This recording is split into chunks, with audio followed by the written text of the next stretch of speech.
Hello.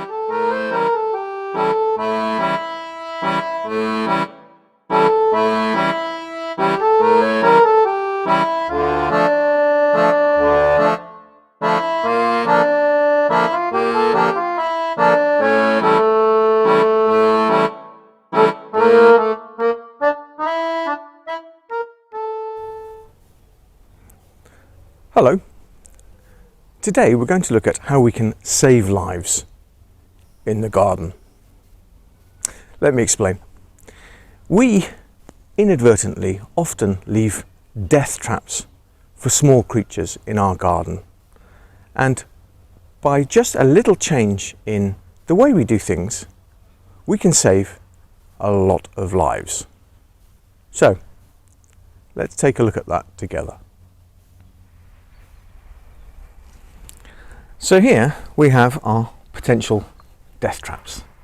Now you're thinking, Steve, you've just got normal garden objects like a bucket or some Wellington rubber boots.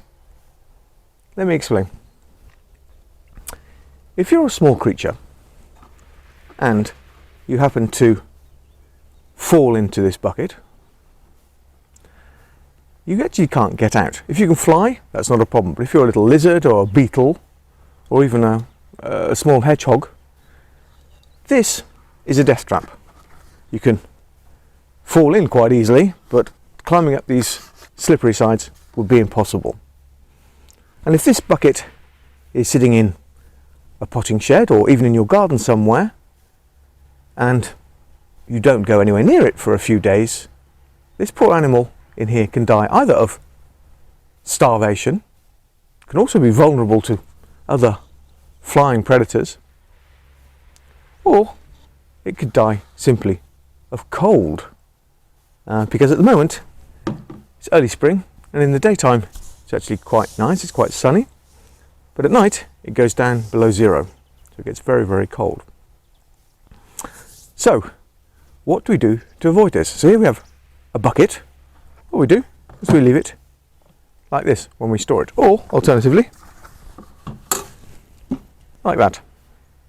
I have a few others here which you might not think of as being real death traps. Even this small container here, plastic container, if a small beetle falls in there, it won't be able to get out if it can't fly. Pots, same again. Instead of storing them like this, we can store them either on their side or like so. Rubber Wellington boots. Again, that is just one big tube. So anything falling in there will have great trouble getting out. So again, simply we can put them on their side or upside down if you have a way of keeping them upside down. And again, exactly the same logic here. Here we have a watering can, so instead of leaving it like so, we put it on its side too. Now I have a perfect example of this. A few days ago I left a little container just outside our back door overnight, so one evening. And the next morning I found a little lizard in there that was dying of cold. Fortunately, I put it in my hands, and the heat in my hands was enough to bring it back to life, and then we released it and it carried on its life. With a simple gesture, just changing our behaviour,